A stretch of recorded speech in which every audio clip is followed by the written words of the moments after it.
Welcome to season 3 of the Charity Matters podcast. I'm Heidi Johnson, lifelong helper, nonprofit founder, and your host. I've been interviewing the helpers for a decade with my blog, and I'm so grateful to now be sharing these inspiring conversations on our podcast. Join me as we learn the challenges and stories of innovators, entrepreneurs, and modern-day heroes who set out to solve the problems of humanity. Join us for inspirational conversation about serving those who serve, our active duty military, and our veterans. Today, our guest is Christy Lucus, founder of the nonprofit Roots for Boots, and I can't wait to share her story with all of you. We are so excited to have Christy Lucus with us today, the founder of the nonprofit Roots for Boots. It is an incredible military organization, and I'm really excited to share her story with everyone today, to learn about Christy and to learn about the incredible work she's doing for military families. So welcome, Christy. Hey, thanks so much for having me. We are just thrilled that you are here. Why don't we start off with just sharing a little bit about what Roots for Boots is? Sure. We are a grassroots organization. We operate predominantly out of the York Adams area, Pennsylvania, but we're not limited to that. We're kind of on the border of Maryland as well. So we do dip into Maryland a little bit, and we are growing. So we are expanding, and we are 100% volunteer. And our mission is basically to meet whatever need or challenge a veteran, active duty, or military family would have. And we like to invite the community to come in to use their own gifts, talents, and resources to help us. And we like to say that's your way of serving your country. I love that. So give me an example of something that military families need, or that you find, or even a veteran, or what are some of the things that you're providing? Right. So the thing about Roots for Boots is we don't have a specific niche. Like a lot of nonprofits do hunting trips or fishing trips with veterans, or, you know, they have their own little niche. Ours really doesn't. It's whatever need or challenge. So no day is ever the same. We could be helping with rent. We could be helping with utilities, with home repairs, with car repairs. One of the things that I love to do is get the all-terrain action track chairs for our veterans. And those are for our veterans that have issues with mobility outside. So they're the wheelchairs that have the tracks on them. Right. And they have a fishing pole attachment. They've got a swivel arm for their firearm. They even have a snow plow. They'll stand the veteran up if he has issues being upright. Right. And they're just amazing. The VA. I was going to say, does the VA, where is the VA when, you know, Well, where is the VA? Oh, that's a topic for a whole nother day. We won't go there. We won't go there. But the track chairs are definitely my favorite because they are life-changing, completely life-changing. And they breathe new life back into our veterans that have the issues with mobility. So far, we've presented 10 of those. Now they start around $15,000, $16,000, and they go up from there. Oh my gosh. Very expensive, but I mean, for what they're able to do for our veterans, they're absolutely priceless. And we're getting ready to present 2 more over the summer. So and that is compliments of this wonderfully generous community, because we don't take anything from the government. We take funds just from the community. Wow, that's so beautiful. I mean, first of all, I love our veterans. I go every Christmas, I go to the VA, we Christmas carol here in LA, and we go room to room and sing to our veterans, a group of us. I love our veterans. And when I see, especially here in Los Angeles, you know, in front of the VA, which is probably one of the largest pieces of property, undeveloped piece of property in Los Angeles, it's just an enormous piece of property, are homeless tents all in front of the VA. And it is one of the most and they all have American flags hung on them. Mm-hmm. It is one of the most heart-wrenching things. It makes me cry even, even thinking about it. It breaks my heart. So God bless you for just taking care of these incredible men and women who serve our country. I mean, it's just, and gets me God into it as well, because he's actually our CEO. I'm just the chief enthusiasm officer, but God he runs the show. Well, that's right. Boy, does he. So talk to me about, I mean, you know, you don't, I know a little bit about your journey, but you know, when you're young and someone says, what do you want to be when you grow up? People don't usually say a nonprofit founder. It does not make the list. Things happen that get us on this path. And we usually, most people I've interviewed, all the people I've interviewed, not one was looking to do this. It happened to them. So tell us your journey and the story and how you ended up starting this organization. And you couldn't be more spot on about that. So, well, from very early age, all I ever wanted to do was help people. I mean, when I was little, that's all I did. I was the neighborhood peacemaker. I was the one throwing all the parties for everybody. I was the welcome wagon, and it's just a part of me. And then when I had to figure out what I wanted to do was for a career, I decided to go into teaching. So I went into teaching, got my degree, and I ended up at a Catholic school in McSherrystown, Pennsylvania, where I loved to teach. It was just, the little town reminded me of Mayberry. It was just very, very simple, very close-knit community. So I taught there for 14 years, but it's interesting because you never know. I always see God's hand in everything that I've done here, and you just never know where he's going to take you. And when I decided to teach, I went back to school to get my master's in education. Well, I got the job at Annunciation in the middle of that program. So they made me flip into another program that was actually for administration. And I was like, I do not want to ever be a principal, ever. But, you play the great game, you get through, you get your degree, everything's good. Then I taught for 14 years. Well, fast forward those 14 years, the school needed a principal desperately. So I'm sitting in my classroom thinking, who is qualified? And it was a situation where somebody from within had to take. It was one of those situations where, and leaders can't help themselves, Christy. When you're a leader, you're a leader. There's that it's just, they rise to the top. They can't help themselves. I'm going, and a helper. No, it's not. You just feel that nudge, and it was more like a huge shove or a drag by the hair. So finally, the sister that had retired the year prior, she lived right there in the convent. And I said, I'm just going to go talk to her and see, she thinks I can really do this, if I can really handle this. Because I watched for so many years what she went through as principal. And there's no vice principal, there's no dean of discipline. You are it in a Catholic school. Oh, yeah. And sometimes in a Catholic school, you're the janitor. You're a lot of things. You're a lot of things. Yes, very long hours. So when she opened the door, she saw me standing there. She just said, "Oh, I've been waiting for you." Just do it. Submit, surrender, whatever you have to do. So I said, okay. And I had a conversation with God about it. And I was just like, if I'm going to do this, you're walking with me. Just, make sure you are walking with me. And it was 3 years. So our contract was 3 years. And I'll tell you, that was the hardest job. That was the absolute hardest job I ever had. And when I taught and when I became principal, I did this even more, but I did the Veterans Day assemblies. So this, I think, is where everything started. So when I did the Veterans Day assemblies, I got to hear their stories and the struggles of our veterans, especially our local military. And then we saw some of our families have deployments. They had military members in their family, and some of their family members were deployed. And I saw that end of it as well. So I really got a connection there. And then I come from a patriotic family where my dad's a Marine. My grandfather served in World War II. Great grandfather served in World War I. I had an uncle in the Navy. My father-in-law was in the Korean War. So it was just, I have all around. Right. Love that. It's surrounding me the whole time, yet you don't always see it. So when I became principal, I used that platform more. So I brought military in to help with science lessons, social studies lessons, to talk about patriotism. And Veterans Day was my absolute favorite day in the school. It was just because it doesn't take a lot to make them happy or to make them smile, especially when you're around kids and you're in a school. And it was just really good. Well, my third year of my contract, I was really burnt out. I was just unhappy. And I just didn't know what to do. And I thought, well, maybe if I volunteer with a veterans organization, that'll help. That'll give me some, I'd be able to find my passion that way, or a new passion. Because I remember when I started teaching, you have all that fire and you're so excited. Right. You're so excited. And I just, and you get positive feedback when you're teaching, and when you're principal, you get negative feedback. Oh my gosh. It was just right.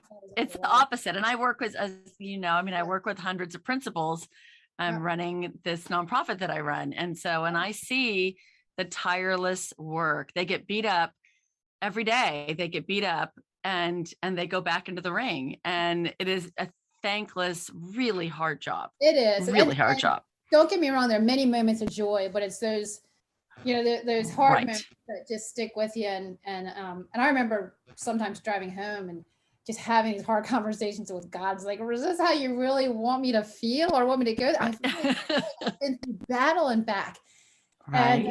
And by the third year, I just had enough. And so one of my friends who's a Marine, I was asking him, I said, do you know any place I could do that? And he says, no, because you're not near a city or an airport. He said, but why don't you start your own thing?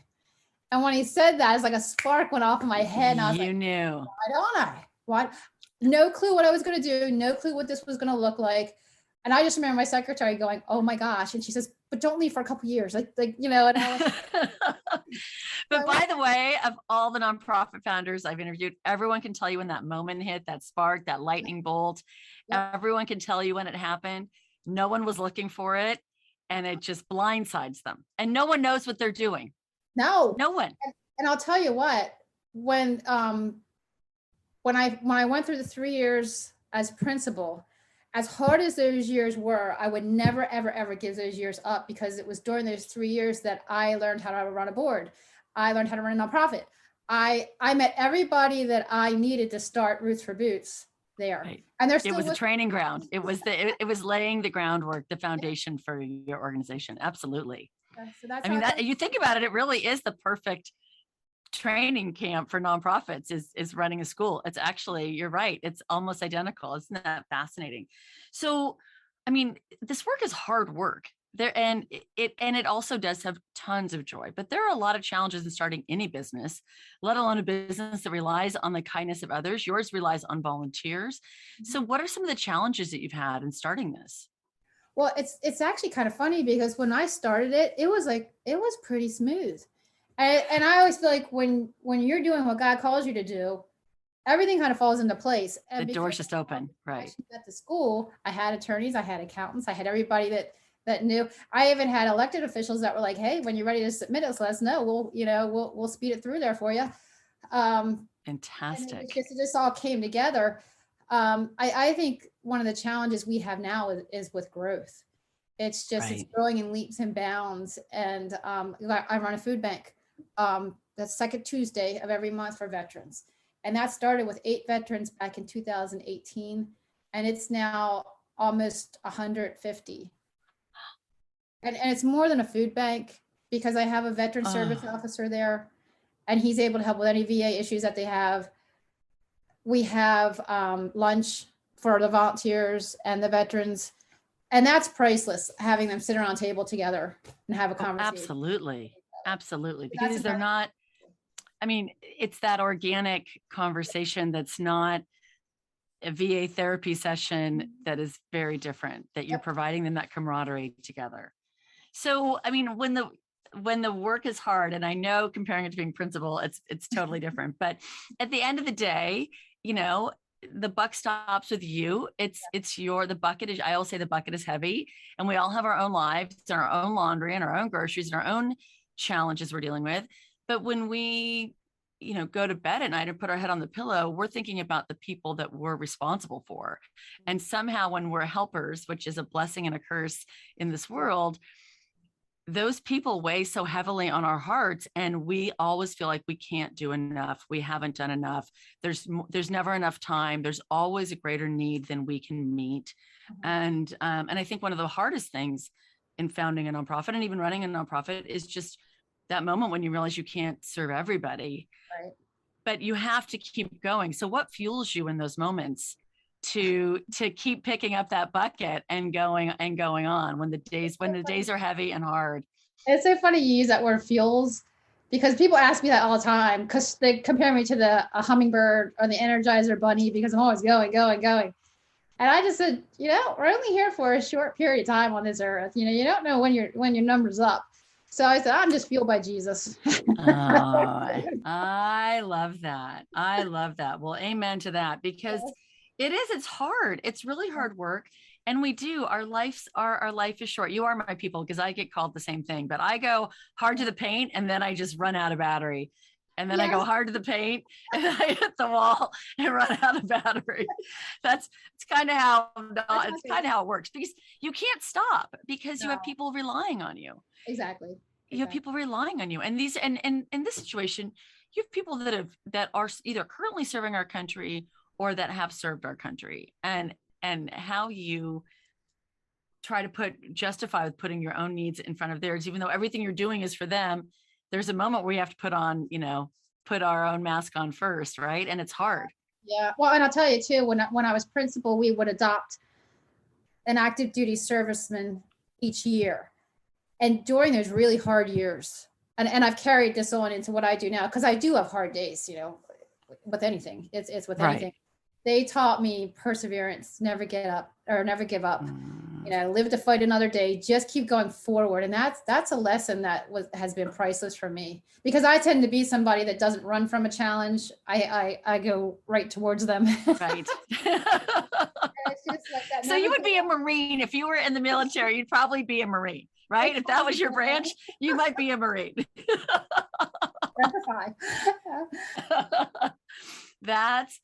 But I mean, I do think the perseverance, we did that with our kids. Every Christmas, we would pick a different nonprofit when my sons were growing up. And one year the boys, and I think it was during, maybe it was the Iraq War, I don't remember, but one of the boys said, we want to adopt a soldier. And so we did care packages once a month and letters. And we did a letter exchange with our soldier for the year. And it was one of the greatest gifts and one of the best experiences my boys ever had. The friendship, what they learned about what these guys are going to. Our soldier was an ambulance helicopter pilot, and it was just the most. And our little care packages meant so much to him. It was one of the greatest experiences ever. So for anyone's listening, if you ever want to adopt a soldier, I cannot tell you how much those packages and those notes mean to them. It really is such a great thing. So tell us about. I hate the word impact. I have a love-hate with impact, because as a nonprofit, it's great that we have goals and we want to serve more people and we want to measure all that. Foundations, when you're writing grants, they want to know your impact. And to me, impact isn't always a number, a percentage, a dollar amount. Impact to me is more from the soul and the heart of what we do for people. But if you had to measure impact in any way, whether it's a story, a number, what you think you've done to move the needle, what do you think it would be? Well, I mean, I can tell you what it is for us. And I never take credit for this. I always say it's God working through me, and he's bringing people to me that need help, and he brings people to me that can help me. And I work with a wonderful team of volunteers. The one story that I always do tell is Jeremy Jacoby. He's a young veteran. He's in his 30s. He's got a young family. He's got a wife and a son. And Jeremy was deployed twice, and he was exposed to chemicals during his deployment, and he's losing mobility from the waist down. And I think it was about 3 years ago, I got contacted because he was trying to see if he could get one of the all-terrain action track chairs. Right. So the person who helps me with that contacted me about it. So I met Jeremy. I met him at a local restaurant here. And I just remember looking across the table, and I get choked up every time I tell this story. And it's been like several years later, and it still gets to me, because I always say you can see it in their eyes. And I could just see pain in Jeremy's eyes. And what that he so desperately wanted was to be able to run with his young son, to be able to play football. He was an athletic guy to begin with. And now he's reduced to a cane and a wheelchair. And he wanted to be able to go out and hunt and fish and be able to play with his son, take care of his own driveway, his own snow, plowing his own snow. So I remember hearing his story, and then you see this soldier across from you, and all of a sudden he starts to choke up. I looked across the table at Jeremy, and I grabbed his arm, and I said, I think this was in October. It was like September, October. And I said, Jeremy, I will get you that track chair by Christmas. And we did. Our team did. And there's actually video on our website of Jeremy, and there's several pictures of him with his track chair. And now he's able to take care of his animals. He has donkeys and horses and chickens. He's able to haul hay and pull things, including his young son. We got him a wagon so he could do that, and a sled so he could pull him. He's able to plow his own driveway. So to be able to give that back to him. And he also had a motorcycle that he came, I think it was to a family friend who had cancer, and it was on 2 wheels. So he was always spilling at stop signs and stoplights. So I said to him, how are you riding this motorcycle? Because he just loves to ride it so much. Right. And it was a memory of someone. So he says, well, I just hope I don't have to stop. I'm like, Oh my God. oh, no. So I found out his motorcycle was at one of our local bike shops here. And I called the owner. I was like, is his bike there? And I said, how much would it cost to turn that thing into a trike? So we did. We turned into a trike without him knowing. He thought he was just getting an oil change and a tire change. And boy, did he break down with that one. So I mean, our goal is to get them as independent as possible when we're dealing with mobility issues. That is, I mean, and there's nothing you can't do. There's nothing you can't do. And that's impact. I mean, you're changing one person's life, and the ripple effect of everyone in his family. Yep. And for him there's no measuring that. And they give back to us. A lot of our veterans who we've assisted, they volunteer for us. They promote us. They're very supportive of what we do. Jeremy's one of them. I love that. So if you could dream any dream for Roots for Boots, what would that look like? No more war. Amen to that. No more need for a wonderful little charity like mine. Right. It's funny because I often ask my team this. I said, if I had to put stuff on a wish list, like think big, what would it be? And they always say the same thing. Of course, a lot of veterans are on my team as volunteers. But if I had a dream super big, the one thing I would say that we are in need of is I work out of my home. And I'm always having to borrow other people's conference rooms and things like that. Right. So, and being a teacher, because my core values for Roots for Boots are all verbs: serve, educate, and inspire. So educate is always going to be a part of me. It's always going to be a part of me. So I thought there's these little, the one-room schoolhouses. There's a bunch of them around here, but they're like all closed up. They're all boarded up. I said, wouldn't it be cool if somebody would just like buy one of those for me, like renovate it, make it Roots for Boots headquarters, pop a flagpole up in the front of it. I'd be able to meet with my veterans there. I'd be able to meet with my team there. We'd have our own conference room. So if I had to dream big for something that I would really like to have for Roots for Boots, it would be a facility like that. Because I'm always having to meet people at restaurants or people at coffee houses, which that's all good and fine. But sometimes you just I hope someone is listening to this and someone knows someone who has a little schoolhouse, because she said God works in mysterious ways. And if you don't put it out there and you don't dream big, you never know. So do you have a phrase that you live by besides serve, educate, inspire? Or are those your go-to? Is that your motto, or do you have other? Well, your way of serving your country is the Roots for Boots motto. And the core values are serve, educate, and inspire.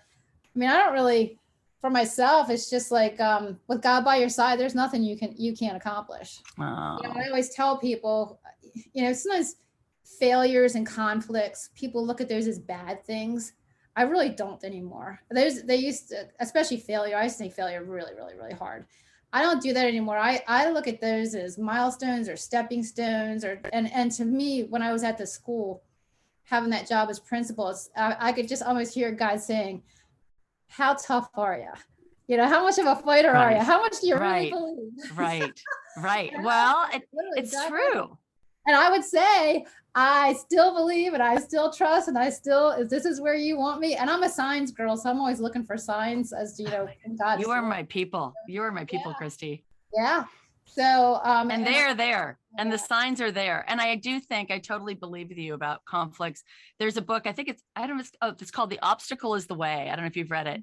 It's called The Obstacle is the Way, but basically saying that, to your point, that roadblocks are put in our path as a way of saying, stop, you're going the wrong way, turn, that you're not supposed to be here.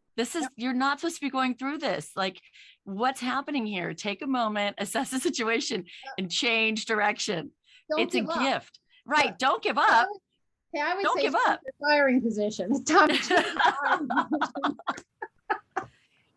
But they are a gift, right? And those right. And all of those obstacles lead us to these paths. And every single nonprofit founder I've ever interviewed, something happened to them. In 80% of the situations, I would say people I've interviewed, something bad happened to them or someone they loved, and they didn't want it to happen to the next person. And they were determined to take whatever that was, to use it as fuel for good. And they started an organization. And I'd say about 20% of people had a challenge or a near miss or or moments of extreme gratitude that fueled them to pivot to do this work. And I'm not saying there's just two kind of categories of nonprofit founders, because they come with 1.6 million of us in the United States. They come in every shape and size, and no nonprofit founder is the same. But there are some core things that we all have, these experiences, and conflict and challenge that leads us to this is absolutely one of them. And I bet any entrepreneur you ask in this country who started any small business on any town would tell you the exact same thing, right? It just comes with it. It's right. You just have to keep going. It just comes with it, and especially when you're taking care of people, when you're serving people. Like we're not making widgets, right? We're caring for people. We're caring for humanity. We're helping, and we're doing everything we can with everything we have to bring people together, to create community, to serve other people. I mean, that's what we do at the end of the day, and that's what we do. So there's so many life lessons that happen on this journey. When did you start Roots for Boots? What year? 2016. We just turned 6, May 2nd. So you're still a baby. You're still a youngin'. Yeah. You're a first grader, right? You're just getting started. So what life lessons have you learned? Well, I think we talked about a lot of it already, but I just, my biggest thing, like I told you before, is my biggest struggle was always failure. It's like, don't fail, don't look stupid, don't say anything stupid. And then when I finally just said, you know what, this is way too stressful. I just had to be myself, you know, and I just have to, figure this out. And I never thought that I would ever be able to handle the job as principal. And I remember my husband said to me one time, because I was like, really, I said, I don't think I'm smart enough. I always never thought I was smart enough to do, certain jobs. That was one of them. And he's like, you know what? It's 3 years. Give it the 3 years. And at least you can say you ran a school for 3 years. Right. And then I realized I was smart enough. And not only was I smart enough to do that, I was smart enough to, form a nonprofit in this community that opened it with welcome arms. And I was lucky because, or fortunate, I should say, I think it's something the community was looking for. They were looking for a way to be able to help veterans. And I look back on all those stumbling blocks and all those failures. And I just think, you know what? I'm so glad that I just kept going, because I could have missed out on what could have been my greatest moment. And I always tell people that just keep going. You could be missing out on what could be your greatest moment. Well, you seem to be having a lot of incredibly great moments. Do you think you've changed at all since starting this? I think I'm more confident. I think, I don't shy away from speaking in front of large groups or things like that. I'm very comfortable now talking about Roots for Boots, where in the beginning, it was like, we're always trying to find our way. And I had this wonderful veteran who became he was my leadership coach. And he helped me form a business plan and just get everything all in line. And then I felt like, gosh, everything just kind of fell into place. And then I was able to really speak intelligently about the nonprofit. And I never want to be the smartest person in the room, and I never am. Well, I don't know about that one. I don't know about that one at all. Well, I run a youth leadership organization, and there's 4 pillars to our leadership that we teach, that you have to have a plan and a goal. Mm-hmm. You have to be a real world strategic planner. You have to be able to communicate that plan in small groups and large, like stand up in front of a crowd, public speaking, and build consensus. You have to be a lifelong mentor, which you're doing. And most importantly, the reason I took this job, and the reason I love doing this with these kids every year, we teach you cannot lead unless you serve. Yes. And if you aren't living that, Christy Lucus, you are a leader, my friend. You need no leadership coach. You are a leader. You are a leader, from leading a school to leading a community to leading veterans to leading Roots for Boots. You are a leader all day long. And the glory goes to God. Well, you just gave me the chills, but you are a leader, my friend. So tell us how we can support you, support Roots for Boots. How can we donate? How can we volunteer? How can we help you find that schoolhouse? How can we help make your dreams come true? Tell us how we can support you. I know there's a couple of schoolhouses around here. I just don't know who would really want to dig on that project. Maybe put a little note on the door. If you want to donate Yes. to Roots for Boots. Yes. I would be very grateful. Husband, he's like, what are you thinking? Looking at these places. Oh, that would make such a great little schoolhouse for me to have Roots for Boots. But so getting back to how you can help us. So if you go to our website, it's just www.rootsforboots.com, all spelled out, ROOTSFORBOOTS.com. You'll see what we do. You'll see our stories. You'll see some video in there. I have a monthly newsletter that that you can sign up for. That's under news and events. And that I'm very transparent about where your donation dollars go. So I list out what expenses we paid each month. And a lot of times we have pictures of the track chair presentations or other things that we've done. So that's one way you can donate that way. As far as volunteering, just call us, and all our contact or email, our contact information is on the website. So you can reach out to us that way. And if you're not in our area, you can still help us, because we got some national coverage a year ago. And I didn't realize how many other groups there are like us across the country that are doing different things. Like I said, they went to their little niche. And one group collects socks. And I don't know if it's just for veterans, but they collect socks. So they heard about what we were doing from the news coverage, and then they sent us 100 pairs of socks. There was another group, I think it was called Joshua's Hand from Virginia, and they make quilts. Well, they had close to 90. It was close to 90 handmade quilts. Like, I don't know if they were twin or I think they were queen size. They were twin or queen size quilts. So we were able to hand out almost 90 quilts to our veterans that attended. At that time, we were at around that number. We were at around 90. So just about every one of them got one. So if you're not in our area and you have a gift, a talent, a skill, or a resource that you think you can help us with, reach out and do it. And you had mentioned about the cards the card that was it? Yes. And yes, the care packages.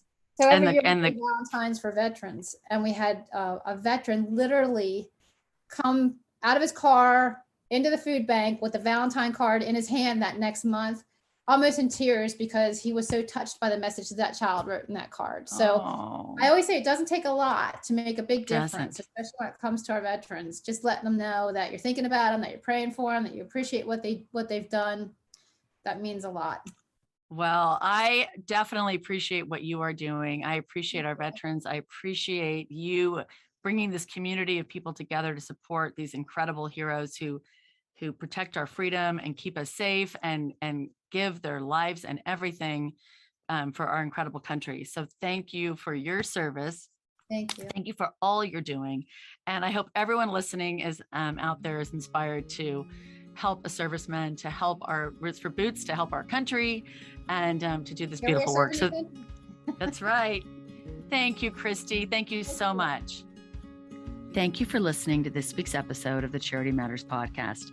I really enjoyed talking to our guest, Christy Lucus, about what it takes to start a business that changes people's lives.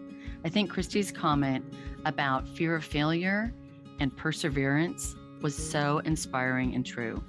To learn more about modern day heroes like Christy, or if you'd like to reach out to us, visit us at charity-matters.com or connect with us on Instagram at Charity Matters. If you enjoyed our conversation, we would love it if you shared it with your family and your friends. And please don't forget to leave us a review and subscribe. Remember, together we can make a difference, one small act of kindness at a time. Charity Matters.